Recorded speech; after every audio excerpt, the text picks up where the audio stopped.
Ada jenis ikan darmagis, ada pelagis. Spek mancing di laut itu sangat berbeda dengan spek mancing di kolam pancing biasa itu. Teknik memancing di laut itu ada 3, ada popping, ada casting, ada jigging. Jadi kita nikmati benar-benar, kita bukan sekedar mengejar ikan doang, tapi kita mencari suasana yang merefresh kita. Bareng di situ ada Mr. Gacor, Mr. Jig, ya, Mr. Lur, Mr. Perbani, Mr. Mumpuni, ya, seperti itu.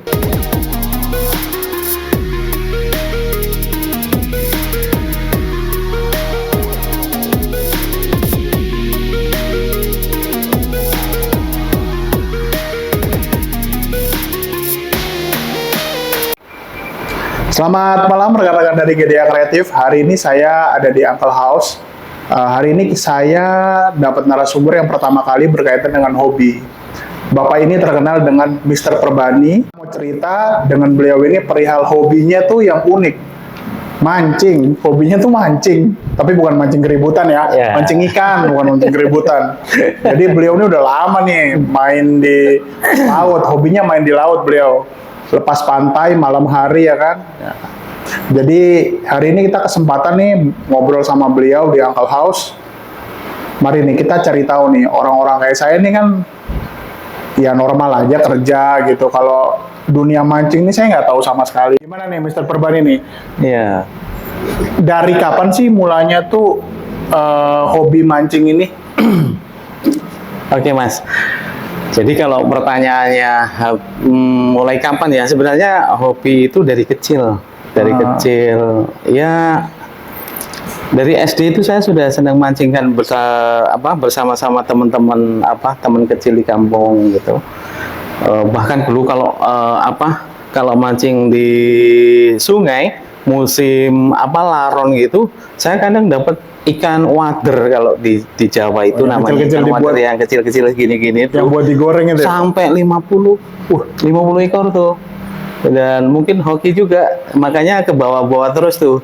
Oh, seneng mancing SMP, SMA. Tapi dulu waktu kecil saya sangat dilarang sama orang tua. Kenapa? Ya kalau di sungai, kalau di kampung itu kan identik tempat-tempat yang kalau di situ kan banyak ikannya namanya kedung tuh. Ya kan, kedung itu kan cepungan air dan di situ tempat ikan. Dan orang tua di Jawa pasti akan takut kalau anak kecil SD, SMP mancing daerah gitu, pasti khawatir lah gitu. Sawan. Di situ biasanya ada pohon aren yang tua gitulah gitu. Meteni. Nakutin ya. Ya terus kadang kita juga kebetulan wilayah saya tidak jauh dari laut ya, kira-kira radius 4 kiloan lah. Kalau musim liburan sekolah itu waktu SMP saya juga pergi bareng teman-teman tuh mancing ke tepi muara biasanya di situ. Dan dulu saya ada yang sangat terkesan itu, teman-teman itu hanya dapat berapa, saya narik bisa dapat 27 ekor tuh. Ya itu. Dan ini mulai lagi nih, sebenarnya ini belum lama nih, baru 4 bulan kemarin kok kita mulai. Jadi ngeklik aja sama teman-teman satu frekuensi, yang satu seprofesi gitu. Ketika di kantor udah penat, lelah gitu, udah berumur gitu kan, butuh refreshing ya. Ya ayo mancing. Seperti itu Mas. Oke, nah terus berarti dari kecil emang ada hoki juga ya di mancing. Jadi memang mungkin Bapak mesti cek kodam coba Pak. Kodam Bapak apa? Mungkin kodam Bapak ini. Kodam Jaya. Situ dong di Cawang, Kodam Jaya. Nah, udah berarti kan mancingnya ini berarti kan mengarahnya ke laut ya. Ke laut. Nah kan kalau kita bicara mancing pasti ada peralatan. Peralatan mancing itu apa aja Pak? Untuk yang di laut, apa beda dengan yang di empang yang biasa bayar 50.000 sejam itu kan pasti beda dong kan, yang itu kan wildlife, alam lepas, alam liar. Berarti kan joran yang dipakai beda. Terus yang kedua nih apa nih, umpan. Umpannya kan juga mungkin ayam, kodok apa gimana gitu. Sampai proses pergi jalan-jalannya ke sana itu gimana Pak? Tapi kita fokus ke alat dulu. Iya. Alat yang dipakai itu apa sampai pancingannya, apanya tuh namanya, umpannya, itu gimana tuh Pak?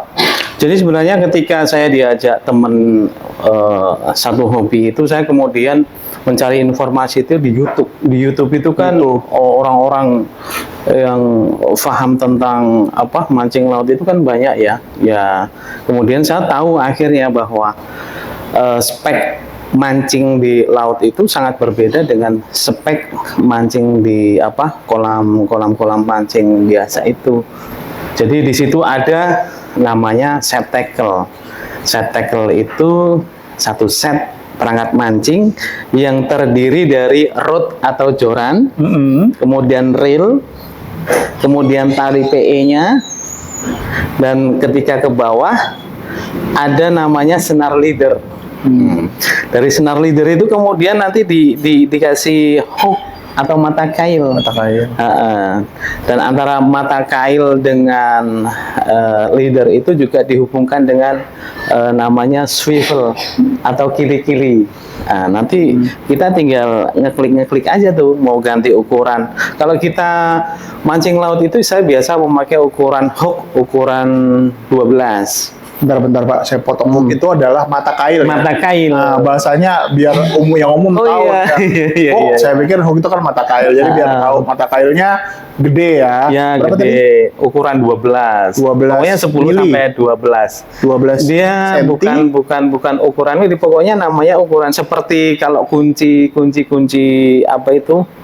Kunci baut ya. Ya seperti itu kan ada ukuran 10, 12. Bukan ukuran mili atau senti, pokoknya ukuran hook ukuran 12 nah gitu. Itu biasanya untuk jenis ikan-ikan besar, ikan-ikan pelagis, barcode, barakuda, kemudian citi, kemudian lemadang, ada tuna, ada layur. GT itu giant trevally. Yes. Oh, mereka nonton ini acara di Trans TV jadi agak tahu nih GT. Nah terus umpannya itu bikin apa udah beli apa racik apa? Ya tadi saya belum selesai set tackle itu ya. Setelah hook itu dari hook itu kita rangkai dengan lure namanya metal jig, umpan buatan. Yang ukurannya karena nanti kita jelaskan juga teknik memancing di laut itu ada 3. Ada popping, ada casting, ada jigging. Popping itu kita melempar ya, kemudian lemparan kira-kira sampai jarak 50 meter sampai 70 meter, atau kalau set tackle-nya bagus bisa sampai ratusan meter. Itu kemudian kita tarik dengan kecepatan tinggi. Itu targetnya ikan-ikan permukaan kayak armadang, tenggiri gitu, dia nyambar gitu. Nah, casting itu hampir mirip, cuma dia agak tenggelam ke posisi ya 5 meteran gitu. Terus kita tarik lagi, targetnya sama. Nah, kalau jigging kita begitu umpan lure buatan itu kita celupkan ke dalam laut dengan target, kalau spot saya di itu Pelabuhan Ratu itu spot kita biasa main kedalaman 70 sampai 150 meter dari kedalaman maksimal 300 meter. Seperti itu.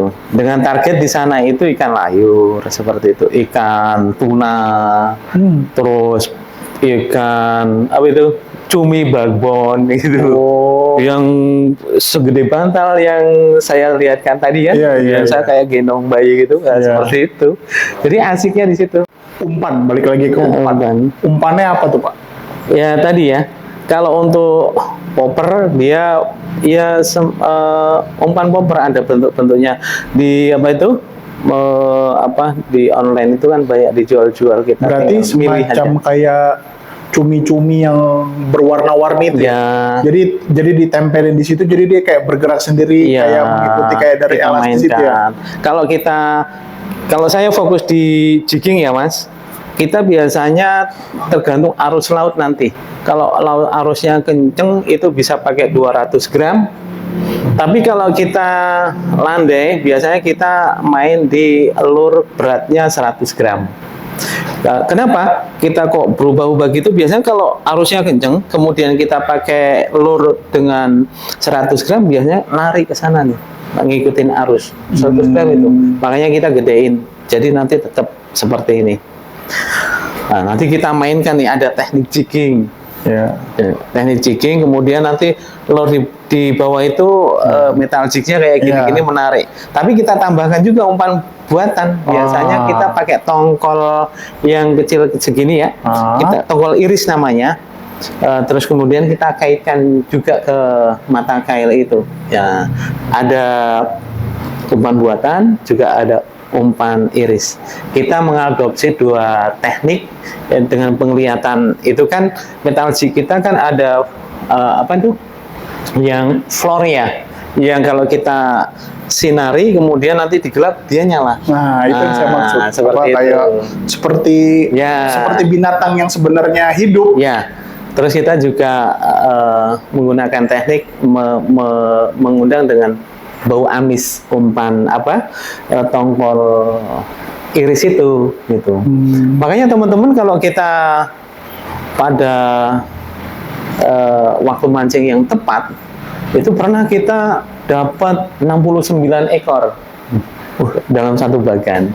Teman-teman, saya misalnya dapat 18 ekor, pernah saya sendiri tuh pernah dapat 21 ekor. Makanya di situ senangnya tuh kita bawa pulang ikan segar, teman gizi untuk diet makan ikan aja. Jadi itu setelah ikan didapat itu langsung dimasukin kayak safe deposit di itu yang masih hidup atau langsung dalam keadaan mati sih Pak ikannya kalau lagi itu? Ya kalau ikan kayak tuna itu kan meronta ya. Biasanya sama tekong atau ABK kita biasanya diikuti yang untuk melayani kita di bagan itu diketok dia dimatiin. Kemudian dimatiin. Dia sudah punya tempat ini box, cool box ya. Kita masukkan situ tetap fresh. Masuk ke darat nanti kita beli cool box sendiri, kasih es. Sampai rumah masuk freezer seperti itu. Berarti umpannya udah tuh, umpannya berarti satu umpan yang dari buatan, satu dari alami juga. Alam juga. Tapi nggak ada racikan Pak. Enggak. Kalau bikin racikan tuh kayak yang dicampur apa itu nggak bikin. Kena arus laut hilang. Oh iya. Karena mancingnya di laut iya, karena di laut. Oke, ini udah ngobrol mengenai umpannya udah ada yang alami, ada yang buatan. Nah, sekarang kita ngomongin perginya itu berapa orang, terus venue-nya di mana, titik-titik yang harus kita tahu untuk ikannya tuh ada di mana, atau pakai fish finder atau enggak. Atau panjang-panjang nanti saya jawabnya ya. lanjut ya itu dulu Pak.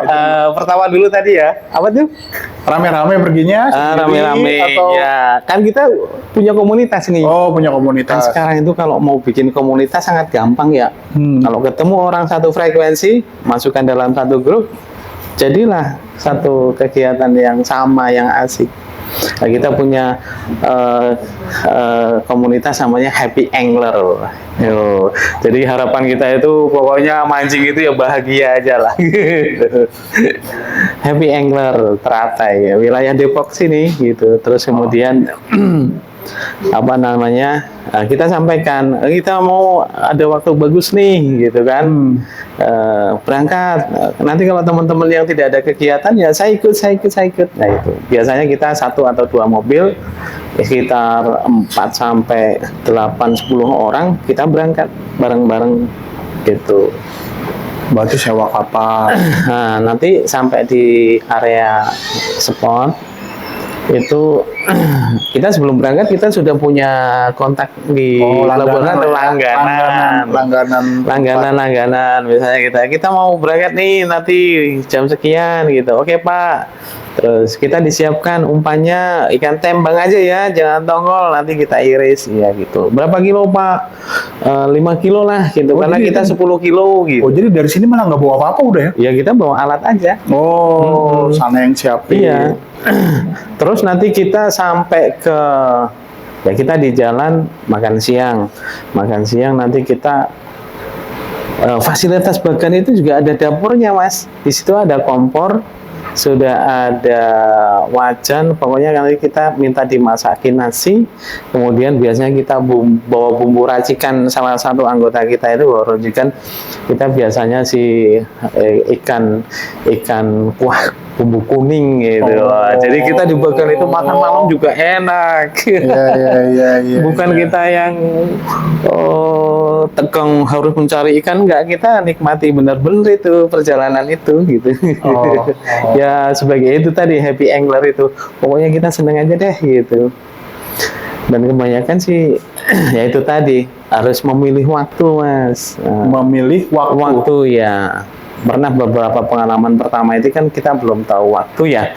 Tanggal 1 bulan-bulan Hijriah ya, terkait kenapa? Itu karena terkait dengan peredaran bulan ke gravitasi permukaan air laut kan.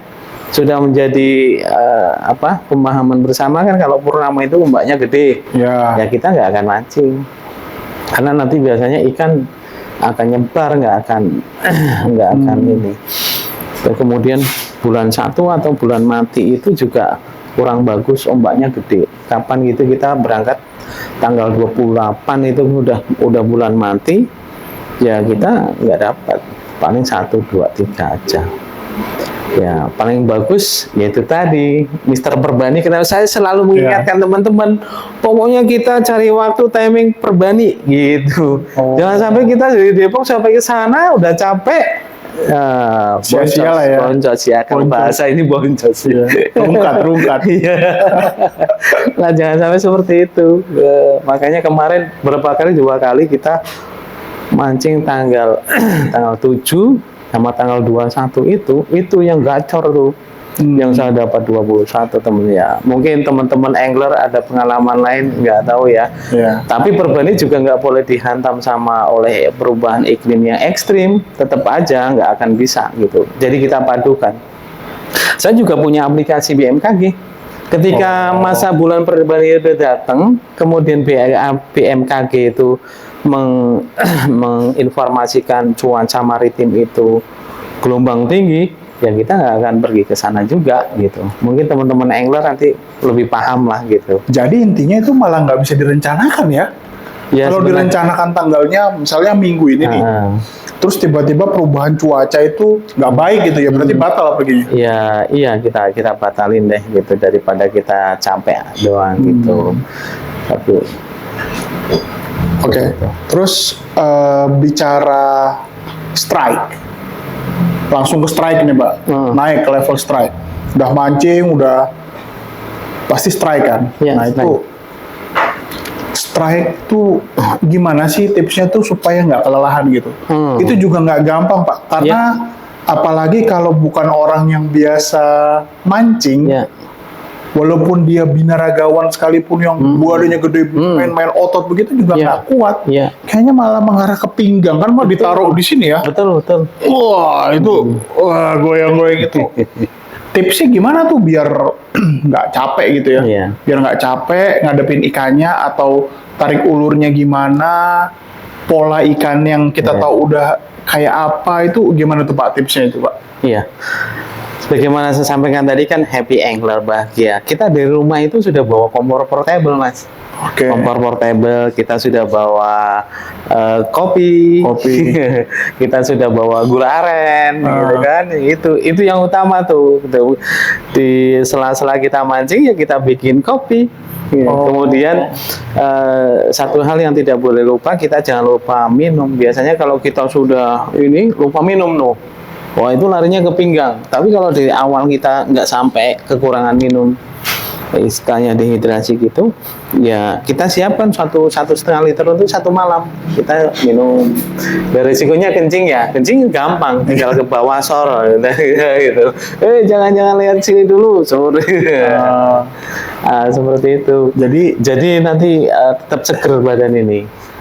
Kita juga bawa cemilan, kita bawa teflon, kita mampir di Indomaret, bikin roti, selai, ya kan, mentega, jadi roti bakar di tengah laut.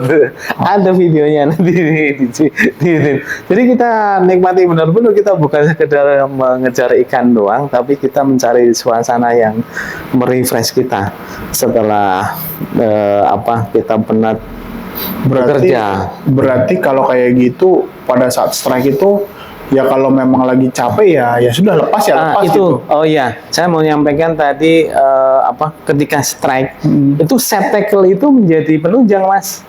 Saya ngerasakan sendiri, pertama saya bergabung, saya beli reel itu yang speknya kurang mumpuni, makanya nanti teman saya ada namanya Mister Mumpuni, sebenarnya mengambil dari kata-kata yang mengandung kekuatan positif ya, biar katanya kan kalau di dalam ilmu apa tuh, kalau kita bicara afirmasi ya itu.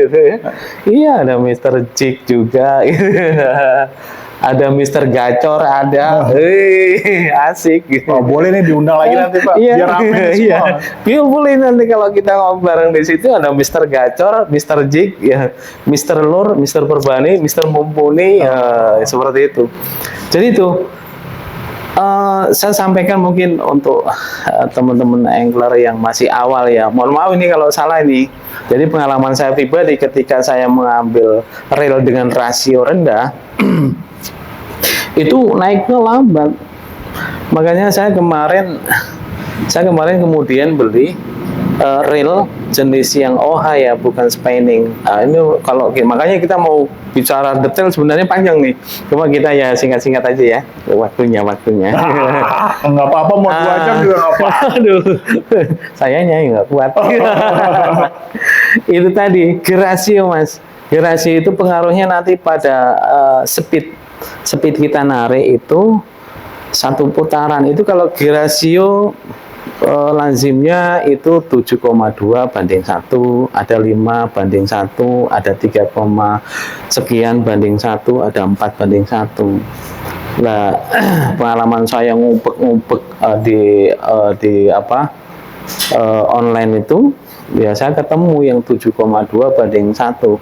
Boleh sebut merek nggak nih nanti? Enggak ya? Jangan. Ya itu, saya dapat itu ternyata enak.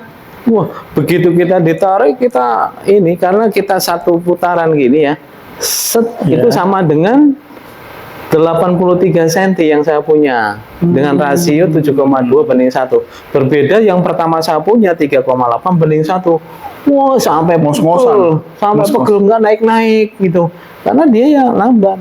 Kalau itu, makanya itu juga dipakai untuk sebenarnya dipakai jigging bisa. Biasanya gear tinggi itu dipakai untuk popper sama caster tuh, casting sama popping, karena dia membutuhkan kecepatan tinggi untuk menarik perhatian ikan-ikan permukaan, seperti disambar gitu. Oh, asik pokoknya. Kekuatan PE juga menjadi ini, Mas. Jangan sampai itu kan spot yang istimewa ya, ikannya gede-gede, Mas. Bukan nggak ada ikan gini-gini. Iyalah, kalau di tengah laut kan. Ya, kedalamannya sampai 300. Kita main biasa di 700 sampai 150. Dan ikannya itu biasa kita tuna, ada layur. Nah, seperti itu kita pengalaman. Sebenarnya kan belum lama sih. Pokoknya asik lah. Nah, terus strike dapat. Ya. Ada ikan yang dirilis lagi nggak? Selama ini pengalamannya kan ada beberapa yang kalau lihat di acara-acara kan juga ada yang dikembalikan tuh, dirilis. Bilangnya ya kalau saya kan orang awam, bilangnya habis di strike dirilis lagi itu. Ada nggak tuh Pak? Kalau pengalaman kami ya ikan tuna masa kita rilis. Nggak, maksudnya ikan yang lain gitu. Iya. Pengalaman kami di situ tuna, layur,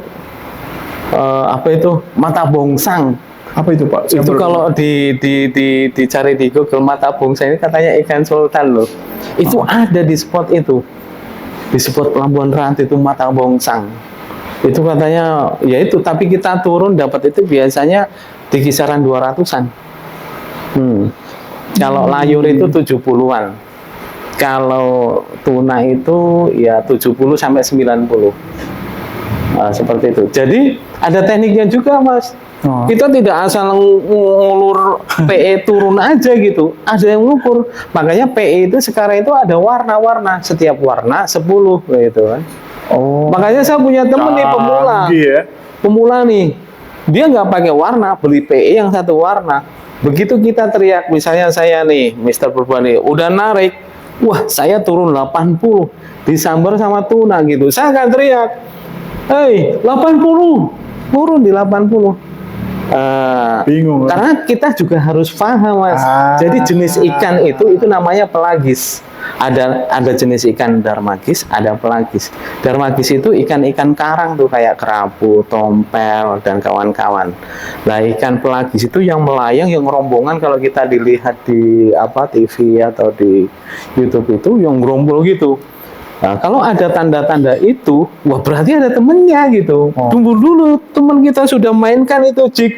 Biasanya nyusul. Pengalaman kami yang waktu itu, gas dapat lagi. Jadi kalau Seru-seru. Jadi kalau strike di satu kapal itu bisa berbarengan strike juga bisa. Iya, silih berganti nih. Oh. Itu baik gitu.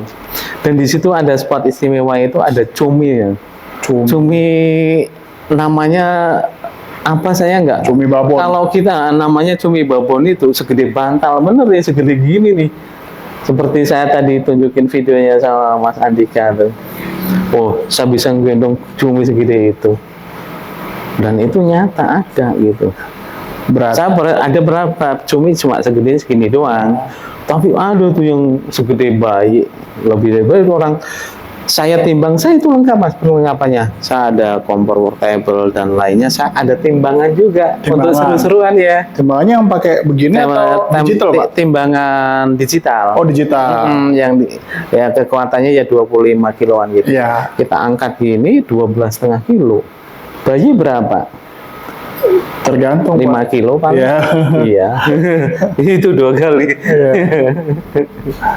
Seru juga ya. Seru deh. Seru. Saya diajak mancing no Pak. Kapan? Oh, oke. Tapi saya pinjam aja alat. Oke, harus nyicipi dulu. Siap. Kalau asik lanjut, kalau enggak ya udah.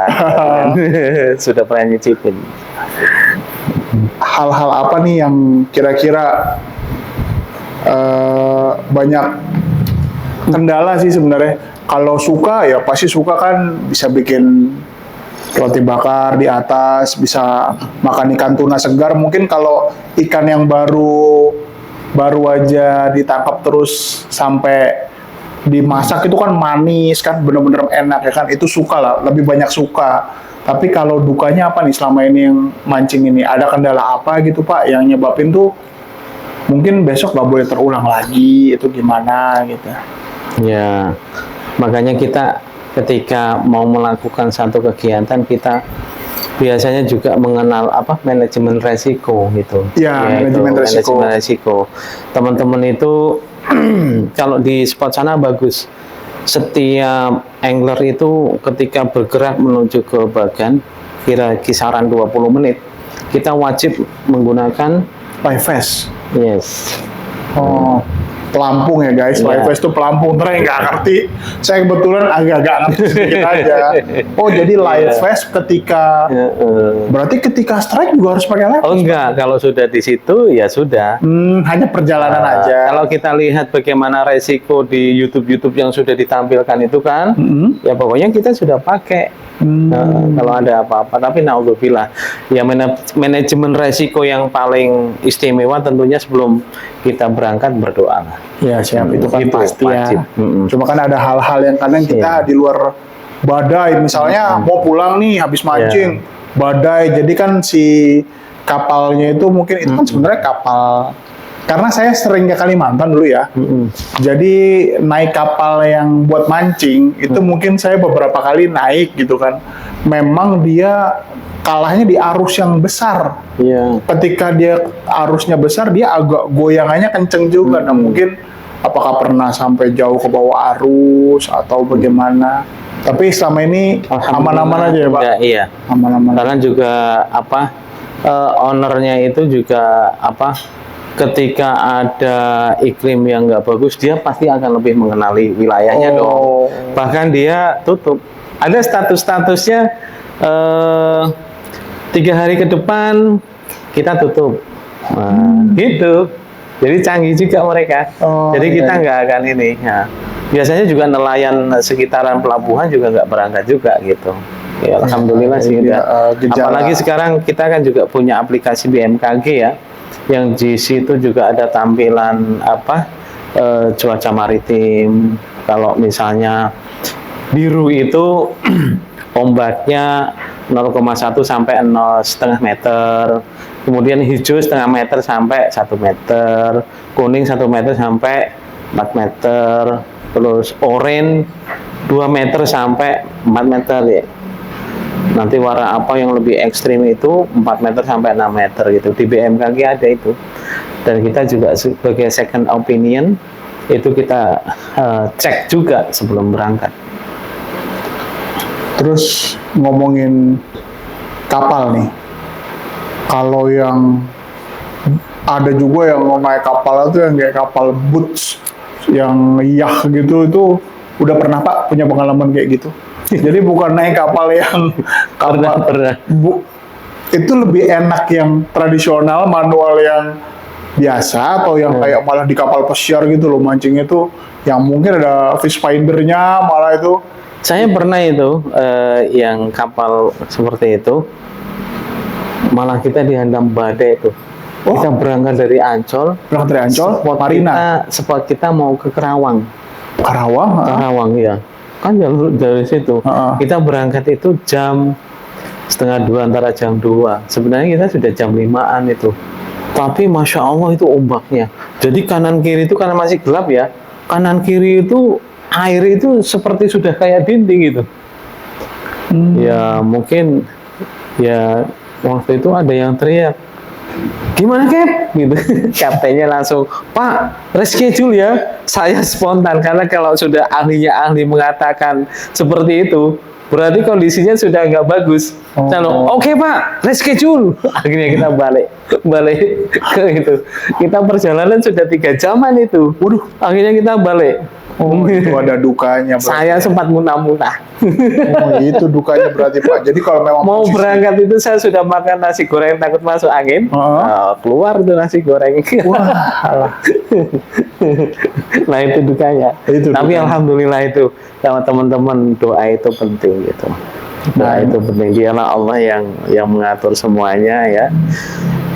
Pasti akan diberi kok keamanan kalau kita minta. Ini satu lagi nih pertanyaan saya yang terakhir. Sekali jalan ke Pelabuhan Ratu, patungannya berapa per orang? Sampai selesai akhir, sampai Jakarta lagi. Biasanya kita nggak pakai patungan. Biasanya kalau ada orang yang berlebih gitu, dia akan ya gimana ya? Sponsor? Ya bukan sponsor lah istilahnya ya, yang akan sebagai penjurunya lah gitu aja. Donatur. Nah, nanti kalau ini gantian seperti itu. Ya kalau sekali biaya penyelenggaraan pergi ke Pelabuhan Ratu termasuk sewa kapalnya sampai si perhelatan mancing selesai itu berapa kira-kira Pak? Saya orang awam juga harus tahu nih kan kira-kira siapin kalau berapa. Pribadi itu mobil pribadi kan nggak dihitung ya. Iya kalau itu. Paling kita ngitung di sana itu baganya kalau dibuat untuk sewa itu 1.200.000 semalam. Itu sebenarnya sehari ya. Tapi spot itu kalau mancing pagi sampai sore itu sepi, nggak ada strike gitu. Makanya kita ngambilnya ya antara jam 4 masuk ke bagan itu jam 4, nanti pulang jam 8. 1.200.000. Tapi ada fasilitas dapur di situ, ya kompor. Tinggal kita kalau mau bawa beras, kalau mau bawa lauk. Tapi biasanya kita sudah telepon tadi itu, kita siapkan umpan, nanti di sana beli masakin Ya. beras itu nasi Ya. sama ikan, dan kita beberapa kali yang kita strike langsung kita masukkan Goreng. ke wajan ya. Wah, itu manis pakai sambal. rasanya. Oh, enak itu. Itu Pokoknya yang lain nggak bisa, kita udah pernah dari angkat laut, potong, wus, Mantap. Ya. ikan tuna, Wah. ikan layur. Oh, mantap. Nah ya tuh guys ya, mungkin ada komen-komen ya kalau ada cerita tentang prosesi mancing, mancing di laut, mancing mungkin yang tadi disebutin kayak reelsnya, kayak hooknya, atau mungkin bahan-bahan tertentu yang dipakai. Mungkin coba aja cerita atau komen di sini. Jadi kita biar tambah tahu nih. Mungkin Mr. Perbani ada juga pengalaman yang di luar dari pengalaman dari teman-teman semua. Nah, mungkin ada tips and trick buat orang-orang yang kayak saya nih yang belum pernah sama sekali mancing di laut ya. Saya nggak pernah sama sekali mancing di laut. Itu apa nih buat dari yang mau coba-coba, terus jadi mau terus gitu. Itu apa itu Mr. Perbani itu? Yang pertama, yang namanya mancing itu kan hobi dan itu sifatnya sambilan. Tentunya tugas utama itu yang harus kita utamakan. Oh, Jangan iya. sampai kemudian kita lupa. Iya. Pertama, yang kedua, kalau kita mau mancing ke laut ya set tackle tadi. Speknya tackle. memang harus spek laut. Spek laut. Jangan sampai kita mau dikasih rezeki ikan babon, dibilangnya moncel, padahal alat kita nggak siap. Nah, seperti itu. Perlengkapan perangnya juga pas. Perlengkapan perang. Jangan ada teriakan, ya moncel gitu. Padahal putus PE-nya. Karena kita dikasih berapa, misalnya 5 kilo, kekuatan PE kita di bawah itu, ya putus. Oke guys, mungkin itu aja malam ini. Terima kasih Mr. Perbani, saran, tips, dan lainnya. Jadi jangan lupa subscribe ya, kita masih membangun konten, jadi supaya kita tuh semangat bikin kontennya. Oke, begitu aja. Selamat malam.